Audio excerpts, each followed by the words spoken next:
Ok, bueno, Joan Gastón Zamora Ábrego, yo ingresé el 8 de febrero del 2010 a la sede Medellín, a la Facultad de Ciencias Agrarias, al Departamento de Ciencias Forestales. ¿Y luego en qué fecha viene a la sede de La Paz? Llego aquí en el primer semestre del 2020, a través de traslado desde la sede de Medellín a la sede de La Paz.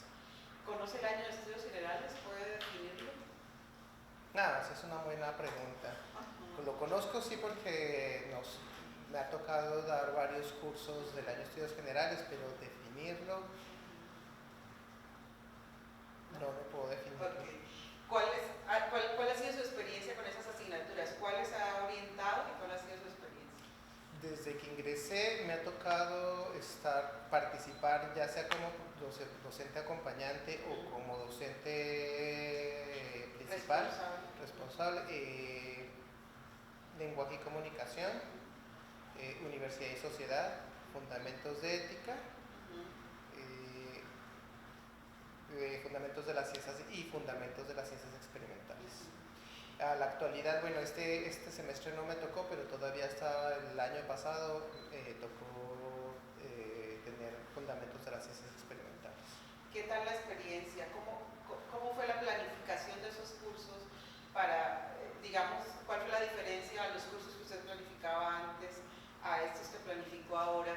Y cómo aplicar un poco esos criterios del modelo pedagógico diferente en la sede de La Paz.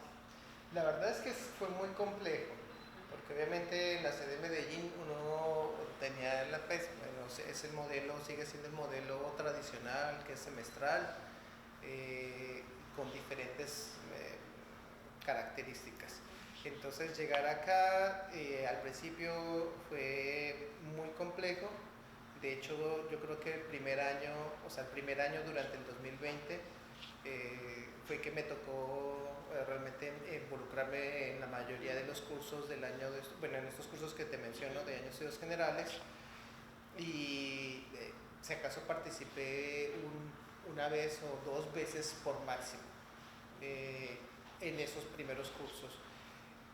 Así que no hubo realmente una planificación como tal, porque además nos cogió la pandemia y eso nos hizo reestructurar un montón de cosas, lo cual dar actividades en un mes virtualmente fue muy complejo.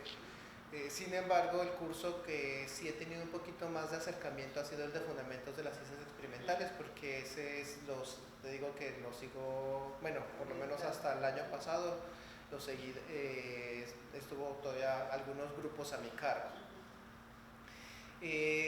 La planificación realmente no existe una receta de cocina, porque eso depende mucho de la estructura del salón de clase, porque como es un curso que es para todos los 6 programas, entonces también depende mucho cuántos estudiantes son de qué programas. A veces, por ejemplo, en los últimos me ha tocado una mayor participación de estudiantes del programa de biología o de ingeniería biológica. En versiones anteriores era un poquito de todo, había un poquito más mezclado. Entonces eso le da una dinámica totalmente diferente, porque los conocimientos que traen los estudiantes, la forma de integración, te permite, te genera que tengas dinámicas totalmente diferentes. Digamos que los intereses de los estudiantes. Más allá de los intereses, porque ellos a la final entran tampoco sin saber exactamente qué van a hacer, es la forma en cómo proyectar las actividades. Una de las cosas que he tratado de hacer ha sido justamente ese aprendizaje basado en problemas o proyectos. Entonces, algo que se les enseña mucho, o que yo soy muy reiterativo en el curso, es todo lo que es el método, se me fue el nombre, el método científico. El método científico, que son los diferentes pasos, la formulación de propuestas o de proyectos basados justamente en este método. Y pues la idea es que nunca, tal vez ha sido un error mío, pero como la idea es que el conocimiento está basado en el estudiante y no en lo que el profesor quiere, yo sí les he dado libertad a los estudiantes de que ellos elijan ese proyecto o esa pregunta de investigación que quieren desarrollar. Y eso sí me ha causado problemas, porque obviamente pues cada estudiante tiene cierto tipo de intenciones o de intereses, y más si por ejemplo son de programa de estadística o de geografía o de gestión cultural comunicativa, cosas que yo no manejo, que no trabajo, y entonces es a veces tratar de evaluarlos o de saber, de tratar de dirigirlos o orientarlos, se vuelve complejo. Entonces ese ha sido un reto.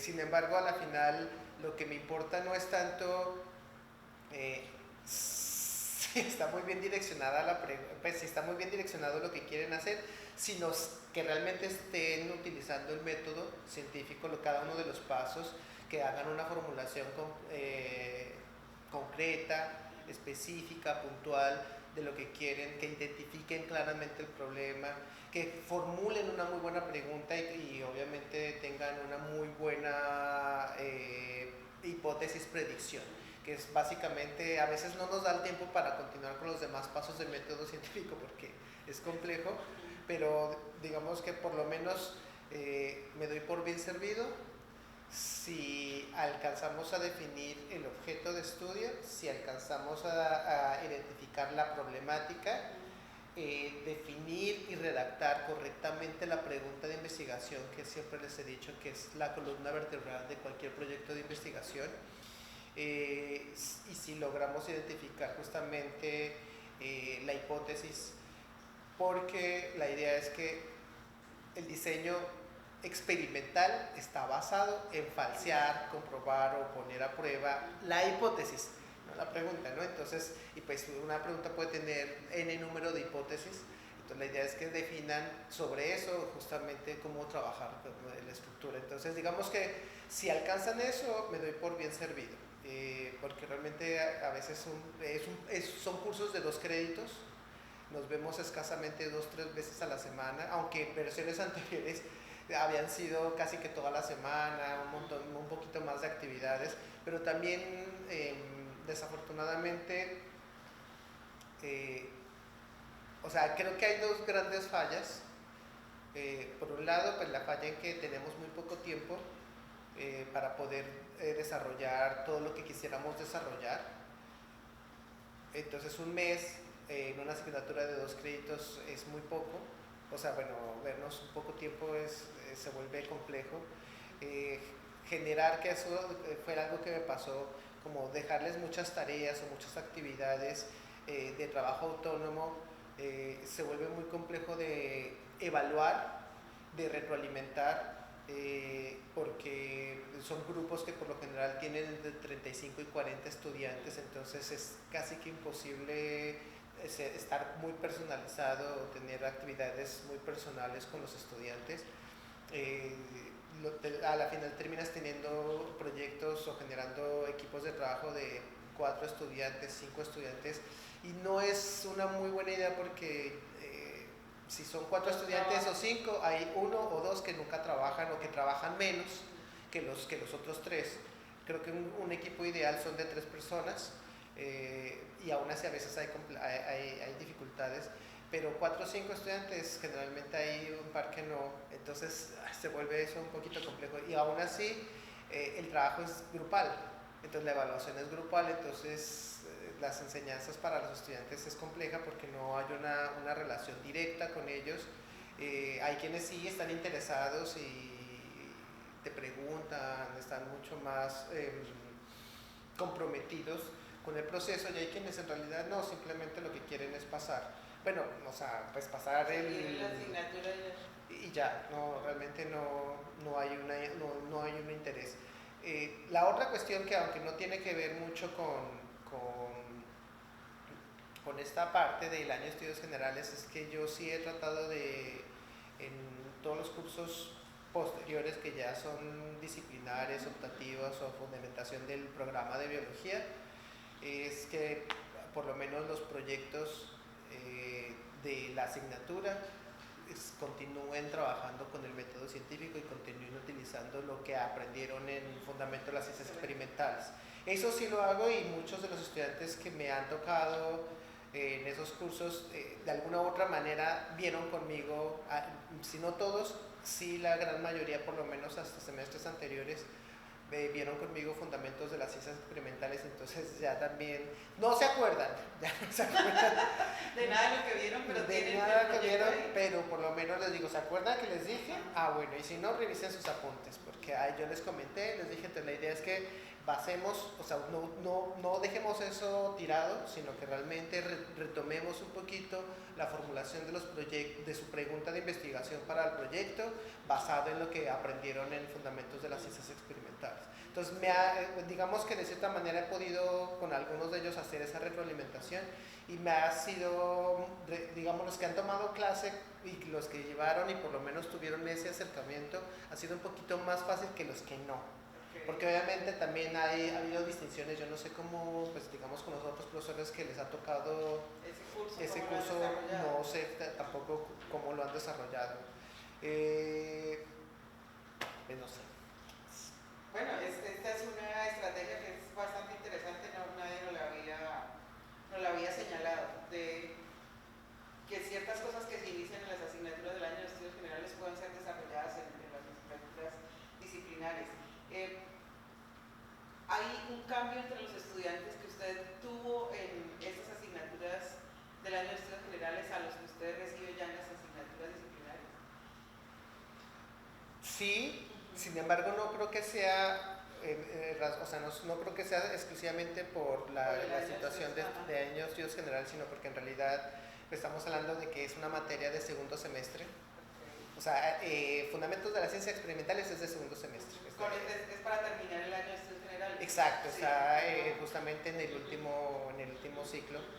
Y los estudiantes que ya comienzo a tener más adelante ya llevan más tiempo recorrido. ¿Están en qué semestre? Bueno, por ejemplo, ahorita tengo estudiantes, este semestre tuve estudiantes de quinta, sexta matrícula y de octava, novena matrícula. Entonces ya están mucho más avanzados. En versiones anteriores sí, sin embargo también ha habido un cambio interesante. O sea, es que son múltiples factores, porque está obviamente el factor de que los estudiantes que llegaron primero, pues que son los de octava y novena matrícula, pues entraron por exámenes de admisión con unas características totalmente diferentes. Luego tenemos una cohorte que entró sin exámenes de admisión, con unas características totalmente diferentes, que no conocían la universidad, o sea, tuvieron 4 semestres sin haber realmente conocido la universidad ni nada que se les pareciera. Entonces llegan a este punto, y luego volvemos a tener otros estudiantes con otro tipo de características. Entonces yo creo que todas esas cosas juegan papeles muy importantes en el desarrollo de los estudiantes. Estos estudiantes que entraron en la pandemia, ¿cómo son? ¿Cómo se pueden caracterizar? Los que entraron con pandemia. Sí, que no conocían, por ejemplo, que tuvieron 3 semestres virtuales o 4 semestres virtuales.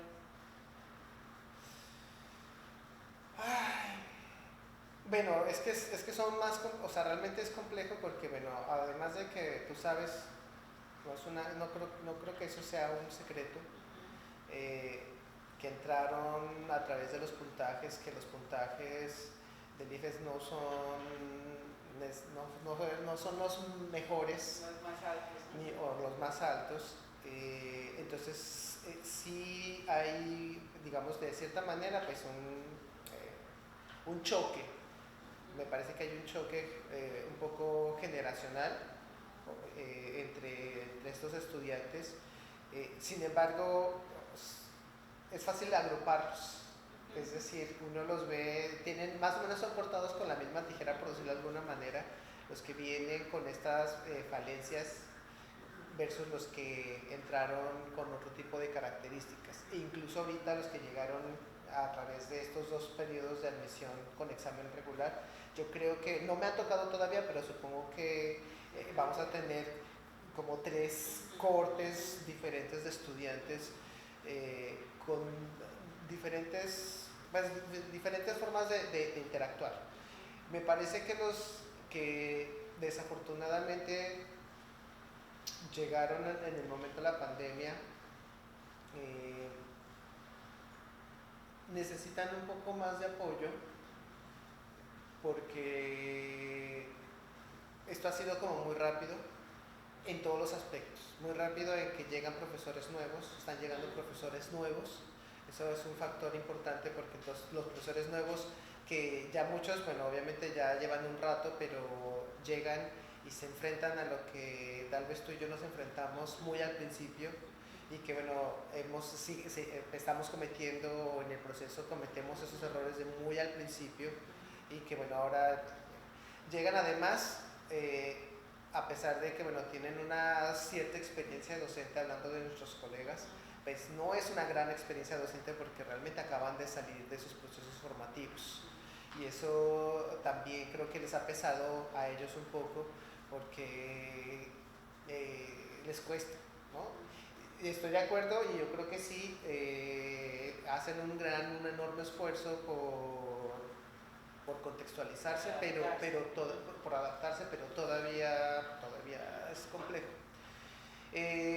Y bueno, los estudiantes entonces se enfrentan primero a estas situaciones en las que pues no saben que es una vida universitaria plena, porque desafortunadamente llegaron muy tarde, llegan y la universidad, bueno, la sede de La Paz no cuenta con la infraestructura o con los espacios para realmente ofertar lo que es una vida plena universitaria, terminan siendo de alguna manera, sin menospreciar, estudiantes de colegio todavía, en donde prácticamente tienen un horario limitado, no tienen autonomía de definir con quién quieren tener clase, en qué momento quieren tener clase, cuándo deben o cuándo no quieren, porque realmente están condicionados pues a la oferta, ¿no? O a lo que les da la universidad, ¿no? A lo que les podemos ofrecer, porque en realidad pues tampoco es nuestra culpa, pero tenemos muchas serias limitaciones.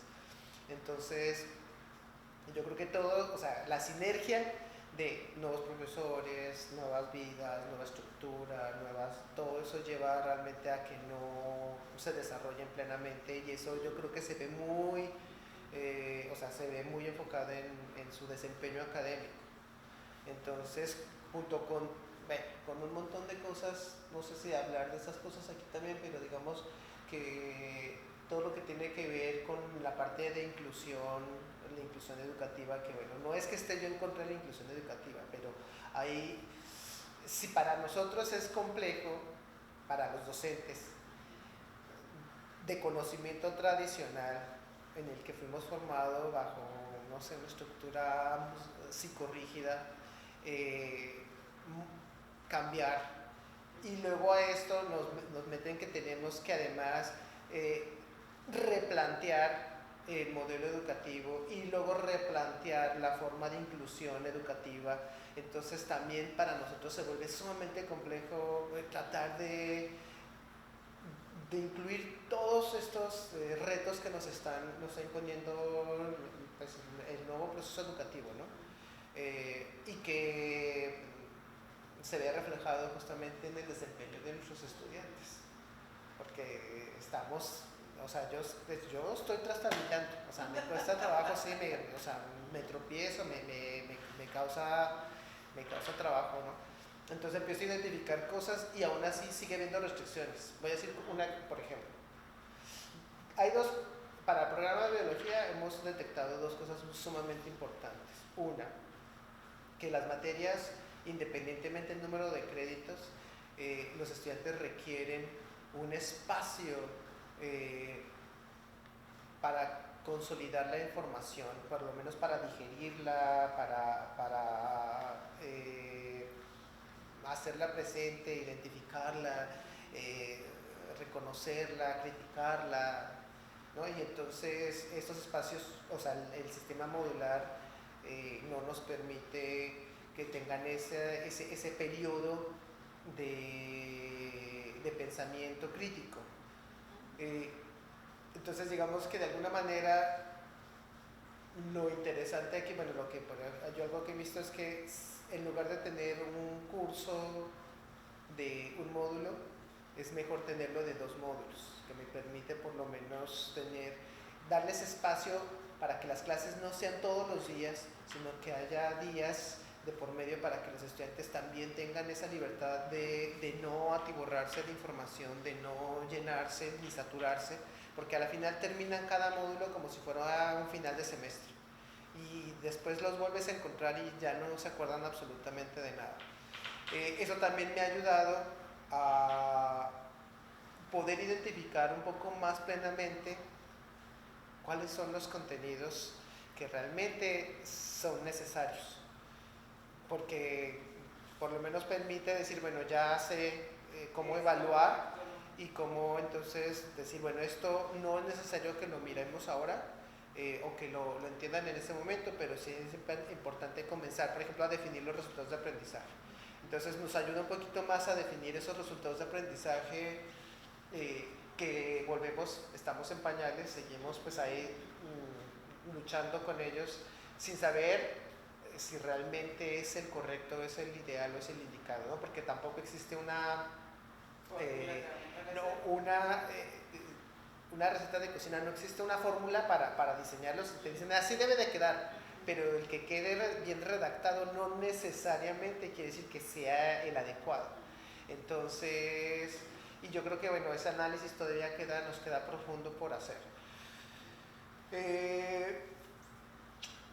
Pues hay varias cosas, o sea, yo creo que a pesar de los, no sé si decir agravantes o de las dificultades que hemos tenido, que los estudiantes tienen, me queda claro que sí tienen una educación privilegiada nuestros estudiantes. ¿En qué sentido? Porque yo lo veo, por ejemplo, con estudiantes de otras universidades públicas de la región, que tal vez tengan otro tipo de características, tal vez mucho más consolidados, mucho más por el tiempo, pero justamente la estructura docente de esas universidades no es la de la Universidad Nacional de Colombia. Entonces, por muy precaria que sea el tiempo, por muy precario que sea la infraestructura y las cosas que les damos a los estudiantes, yo creo que el nivel educativo, formativo es superior. A mí me parece que los docentes, a pesar de pues, los problemas que tenemos, les estamos dando enseñanza de mucha calidad. O sea, eso me queda claro, o sea, me queda muy claro.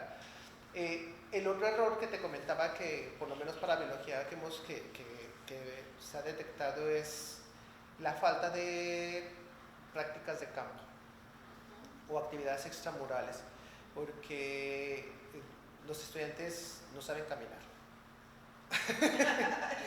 En campo. Ajá. No porque saben la caminar. mayoría son estudiantes citadinos. No, entonces es complejo. Yo, por ejemplo, he tenido digamos que la preocupación de varios de los compañeros del programa es que cuando han tenido salidas de campo, además de que no saben caminar, o sea, de que no saben en campo, se caen mucho, se tropiezan. Entonces, no, o sea, si uno lo que va es a mirar la naturaleza, a distinguir patrones, entonces no saben cómo observar lo que uno les quiere enseñar. ¿Por qué? Porque no saben caminar, porque van conversando, porque no tienen físico. Puede ser una causa que la pandemia nos obligó a estar pegados a la pantalla y del teléfono. Yo creo que son sinergias. O sea, evidentemente la pandemia ha afectado mucho esta situación. También no hemos tenido oportunidades, o sea, todos los programas, en cualquier sede o en cualquier universidad, casi que todos los cursos tienen salidas de campo. Porque para un biólogo es como un prerequisito tener una salida, una actividad de campo. Eso define mucho si a usted le gusta el campo o no. Pero también habría biólogos de escritorio. Claro, ¿Sí y computacionales también, o de laboratorio. Okay. O sea, entonces te ayuda mucho realmente a definir si tú quieres estar en campo, quieres estar detrás de un escritorio, quieres estar detrás de un computador o quieres estar detrás de un laboratorio. Y eso te ayuda justamente a identificarte qué es lo que tú quieres hacer como biólogo el día de mañana, porque no todos tienen que hacer campo, ¿no? Pero entonces justamente uno... Como no las hay, no. Y cuando sales a campo pasan situaciones en las que no pueden o no les da. Entonces yo he tenido casos en los que digo, listo, vamos a campo, y después de la primera salida dicen, no, yo no me da, porque no, y el trabajo es duro.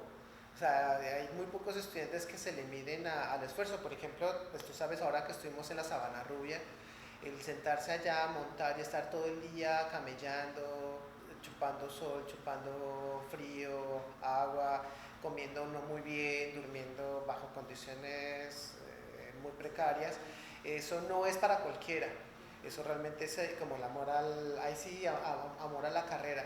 Y muy pocos estudiantes, no sé si es, o sea, un poco de todo, se le miden a ese tipo de actividades. Y realmente es algo que está sucediendo, o sea, que no se le mide, o sea, prefieren no estar en campo porque además las condiciones climáticas de la región son complejas. Complicado para carreras como geografía, para gestión cultural, para biología, que requerirían un trabajo más, digamos, más en campo. ¿Usted tuvo un semillero? Tengo. Tiene un semillero. ¿Qué experiencia tuvo con el semillero? Hay hemos encontrado que algunos profes dicen que los estudiantes que tuvieron proyectos significativos en el año de estudios generales logran incluirse más fácilmente en semilleros o en grupos de investigación. ¿Qué experiencia tuvo? Bueno, el semillero, tú sabes que los semilleros aquí comenzaron a surgir por la convocatoria de semilleros. Y esa convocatoria de semilleros pues tenía unos recursos financieros. Entonces, en su momento, pues había unas restricciones y no todos los profesores podían abrir semillero porque había cierto tipo de restricciones. Yo no tenía ese tipo de restricciones y mi semillero fue favorecido financieramente. Al principio tuve hasta casi 30 estudiantes dentro del semillero. La participación era, bueno, por lo menos... ¿Estudiantes de qué semestres? De todos los semestres. De varios semestres, no de todos, pero de varios semestres. Pues estaban interesados en trabajar, en hacer muchas actividades, pero estaban comprometidos por el recurso financiero, no porque realmente quisieran estar o les interesara estar dentro del semillero. Y eso realmente mermó mucho las actividades del semillero, al grado de que yo casi que terminé por cerrar el semillero porque cuando dejó de haber recursos, entonces ya no hubo participación de los estudiantes. Con el agravante, que eso lo comenté abiertamente y lo discutí mucho con la Dirección de Investigación y Extensión sobre lo que iba a pasar en su momento, y era que justamente mientras no haya recursos, que es lo que está pasando ahora, ya no hay recursos para semilleros, no tienes un semillero de investigación, ¿no? Y un semillero, como su nombre dice, semillas son varios, no uno. Entonces no es que es mi semilla, ¿no? O sea, eso no es un semillero, ¿no? Entonces ese es un problema. En este momento el semillero está conformado por 6 estudiantes.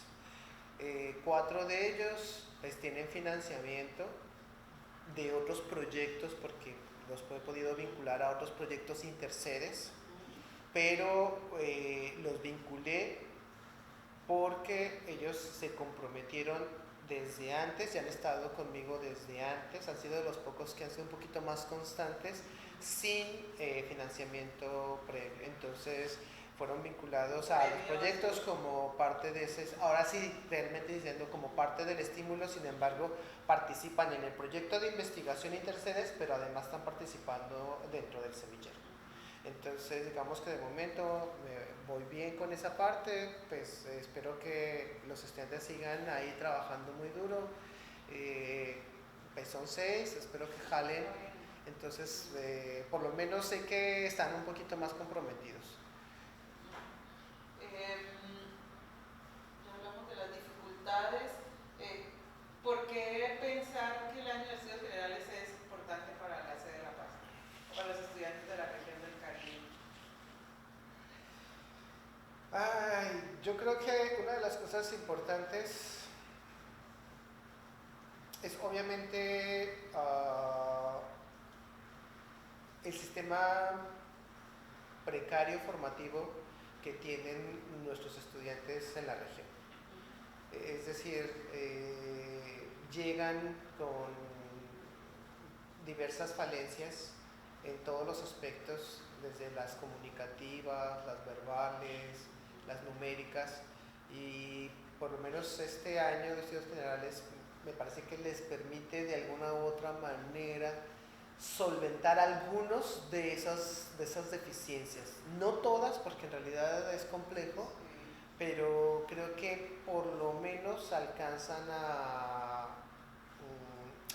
desarrollar algunas habilidades que no se les dio durante su proceso básico o medio formativo. Entonces me parece que sí es importante. Sin embargo, yo creo que a veces pareciera desarticulado de la estructura, de la estructura de la malla de todos los programas. Yo creo que no hemos alcanzado, no sé si decirlo como la amalgama o el clic completo entre lo que serían los programas de la malla que no están incluidos dentro del año de estudios generales con las actividades formativas del año de estudios generales. Y yo creo que uno de estos errores grandes es porque, por un lado, se nos está solicitando o se nos ha pedido a nosotros los docentes que no tenemos ese tipo de formación, por lo menos este tipo de formación, bueno, ni pedagógica, ni, no sé, yo voy a decir, lingüística o básica, que participemos en el año de estudios generales. Entonces simplemente nos enfrentamos, damos lo que consideramos que es correcto. Tal vez sea bien, sea correcto, no sea tan erróneo, pero no nos cuesta trabajo hacer ese link con las actividades o con los cursos de más adelante. Entonces termina siendo pues como un año ajeno a la estructura, a la malla curricular de todos los programas. Yo, bueno, como te comentaba, he tenido por lo menos con fundamentos de las ciencias experimentales un poquito más de integración por los proyectos, la forma en cómo llevo las actividades, algunas de las actividades de los cursos. Pero digamos que no veo lo que sería fundamentos de ética, lenguaje y comunicación, universidad y sociedad involucrados en esos procesos dentro de las otras actividades. Yo creo que pues, sería muy importante. A mí me parece que si la estrategia es mantener el año de estudios generales porque tiene muchas bondades, creo que el concurso docente que se va a abrir para la próxima cohorte debe vincular profesores, pedagogos con capacidad para realmente formar o estar involucrados en el año de estudios generales, que permitan justamente hacer la integración entre lo que es el año de estudios generales con el resto de la malla curricular de todos los programas. Me parece que debería ser fundamental esa integración. O sea, no sé, habría que hacer el análisis, no sé cuántos docentes, ni habría que pensar en los perfiles y otras cosas. Obviamente, pues en las necesidades de los programas, pero creo que sería muy importante tener un par de docentes que realmente de planta, o sea, no ocasionales, que realmente estén enfocados para ese año de estudios por la estructura formativa. Yo creo que es básico que podamos enseñarle a los estudiantes justamente cómo hacer ese link, cómo implementar lo que aprenden aquí en las actividades de sus próximos semestres. Y eso es algo que yo creo que nos ha fallado mucho. O sea, yo pues, o al menos a mí, yo pues digo, hago integración con eso, pero solamente, del resto no. ¿Qué piensa de la formación docente para, digamos, para el año de estudios generales y para el modelo? ¿Sería necesaria una formación de los profesores por cómo tratamos de inyectar en los profes, no sé si un cambio o si realmente quieran cambiar? Pues evidentemente sí se requiere un cambio, evidentemente se requiere pensar en una estructura y un manejo totalmente diferente porque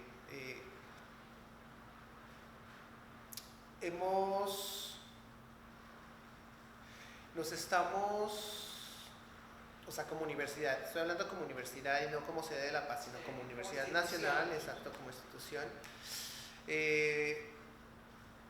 nos hemos estado enfocando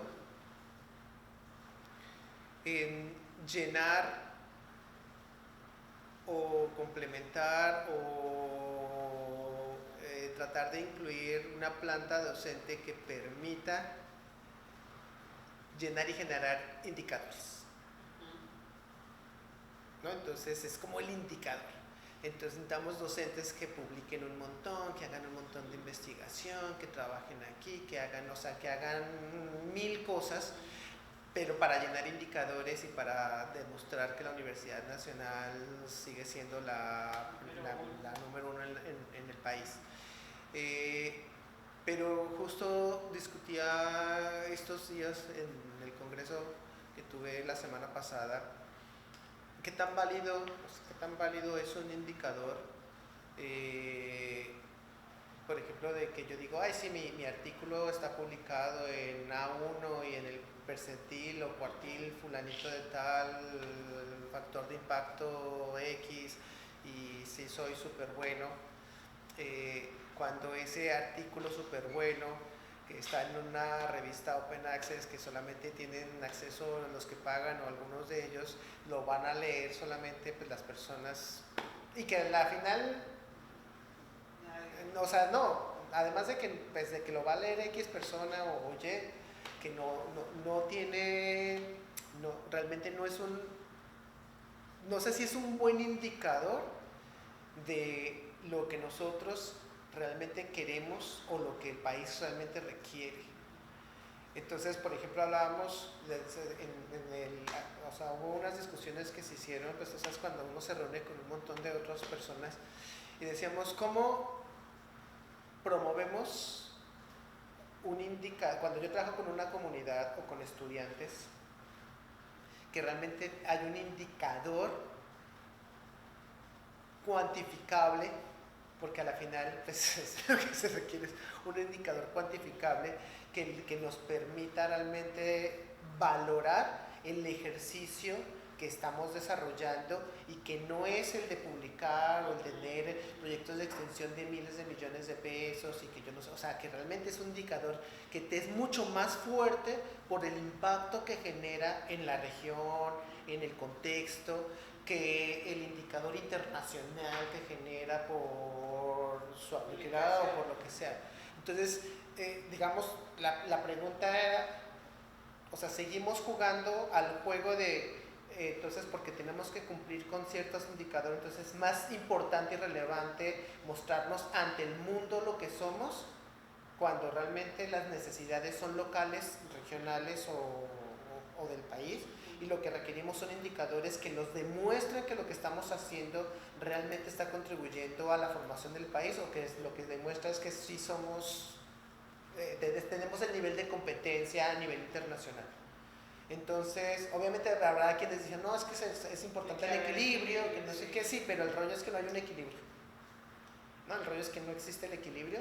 La cuestión es que en realidad esto está subestimado y me parece que es mucho más importante por la contextualización de lo que pasa ahora y de lo que va a pasar en los próximos años, realmente poder fortalecer lo que es local y regional, incluso nacional, más allá de lo internacional, ¿no? Porque lo internacional, pues sí es chévere, o sea, yo creo que, o sea, no es que esté mal, o sea, está bien, pero creo que todos somos internacionales aquí, o sea, los docentes han hecho doctorados, y, o sea, entonces, listo, ahí continuamos con eso, pero creo que lo que tenemos que hacer ahora es también voltear hacia acá y mirar. El problema es que no existe un indicador que diga, ah, sí, trabajé con esta comunidad y el trabajo con esa comunidad, lo que hice con ellos, lo que hice con estos estudiantes, porque una cosa que tampoco se mira, que es algo que hablábamos, es que no conocemos la trayectoria de los estudiantes. Es decir, uno simplemente los recibe con sus falencias, con sus bondades, y uno lo lleva hasta el final, o trata de llevarlo hasta el final, pero uno, solamente muy pocos vemos ese crecimiento del estudiante, la mayoría no, simplemente salió, listo, y ese indicador salió en tanto tiempo, listo, y ya es el indicador. Pero, ¿cómo medimos el cambio? O sea, ¿dónde está el indicador del cambio en la perspectiva, el sentir del estudiante desde que sale del colegio de esta región, ingresa a la universidad, crece como persona, crece como profesional y luego se vincula? O sea, ¿dónde está o sea, yo no sé, pero ¿dónde está un indicador que realmente me demuestra que lo que nosotros estamos haciendo realmente tiene un impacto socioambiental en la región, ¿no? O sea, que realmente podemos, o sea, no sé, o sea, porque el indicador es simplemente si se graduó, sí, pero eso no es eso, y cuánto quizá en algún momento las pruebas, las ECAES que presentan, pero tampoco será un número que no nos diga demasiado. Y en ese mismo sentido, bueno, el año de estudios generales y todo el proceso generar realmente impactos regionales.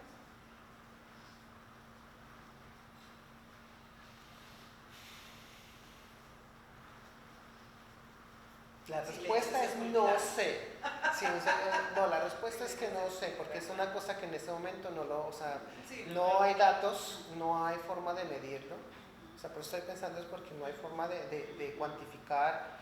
Yo creo que los datos que por ahí de pronto se presentan no necesariamente son los más confiables. Yo creo que de momento no tenemos esa información.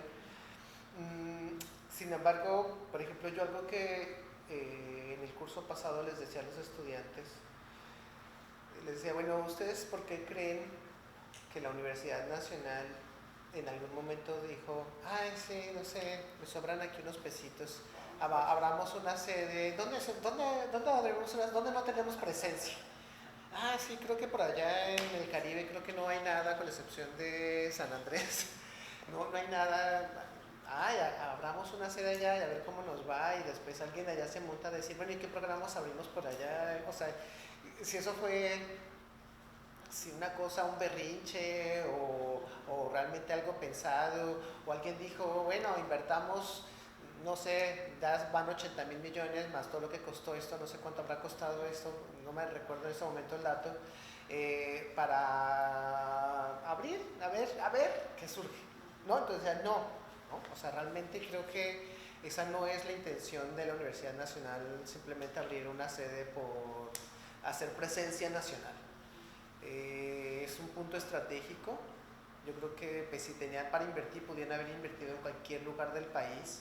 Decidieron invertir en esta región por ser un punto estratégico y decía, ¿cuál es realmente el reto de la Universidad Nacional y el reto de ustedes como estudiantes? El reto es que nosotros formarlos a ustedes por las precarias condiciones en las que ustedes se encuentran, pero con el objeto de que ustedes salgan de aquí para que se sigan formando y regresen, porque de nada sirve que se formen y no vuelvan a la región, porque entonces lo que ustedes aprendieron y lo que ustedes lograron sacar, no hay una retribución a la región. Entonces es muy importante que ustedes el día de mañana como estudiantes, como profesionales, piensen en las cosas que nosotros estamos hablando aquí, piensen en la estructura, piensen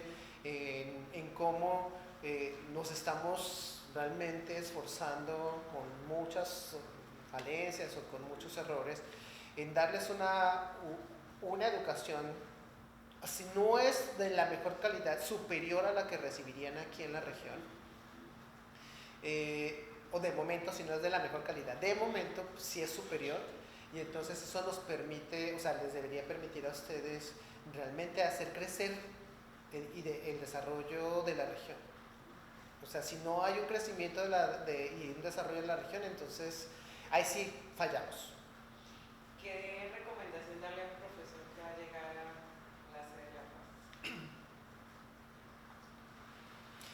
Las que no nos dieron a nosotros. Las que no nos dieron a nosotros, pues yo creo que, no, pues, bueno, es que yo creo que nosotros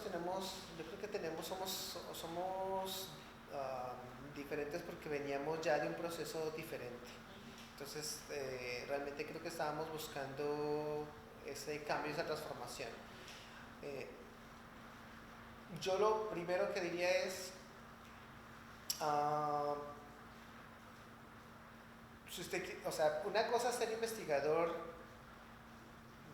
de alta, no sé cómo, ranking, marketing o puntaje, lo que sea, y otra cosa es ser docente. Si usted realmente está interesado por continuar con una línea fuerte de investigación,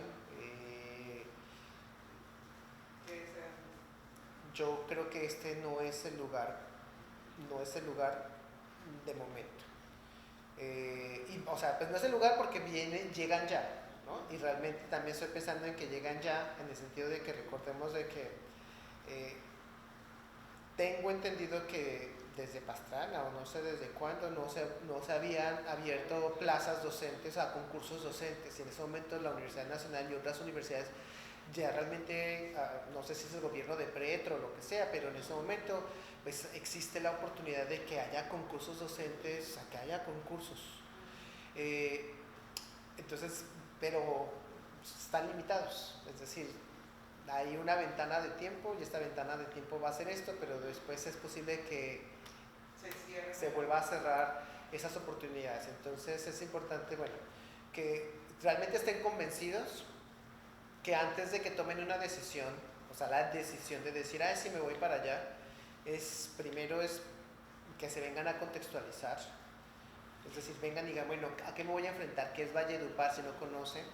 ¿Qué es La Paz? ¿Qué es el contexto? ¿Qué es el calor? ¿Qué son las ofertas en todos los aspectos? No hablo de la universidad, estoy hablando de como persona, que es, o sea, si realmente esta región cuenta con lo que yo estoy buscando como persona, no como profesional, sino como persona para desarrollarme personalmente. Y posteriormente, si cumple con esos mínimos o con esos requisitos, entonces ahí sí pensar si desde mi punto de vista como docente quiero enfrentarme a estas situaciones. Porque esto va para largo. Yo algo que siempre he hablado con medio mundo, le digo, usted mire las fotos de la sede Medellín o la sede de Bogotá cuando arrancaron, eso eran dos edificios en medio de potreros, y ahora están embebidas en las ciudades. O sea, nosotros pues seguramente cuando ya vayamos a jubilar, cuando ya a puertas de que nos visite la Catrina, nos van a llamar acá para hacernos recordar, ay, tan bonita la sede, me acuerdo cuando caminamos y corríamos y ya ahora en silla de ruedas, qué bueno que ahora sí ya tenemos áreas para personas con movilidades restringidas, sí, porque en ese momento no había, entonces seguramente va a haber unas situaciones totalmente diferentes. Entonces, o sea, la cuestión es que queremos que todo sea como si estuviéramos en Manizales, Pereira, Palmira, Medellín, Bogotá. Pues no, o sea, esto es un proceso. Muy bien, ¿algo más que quiera? Y que viva el rock, no, mentira.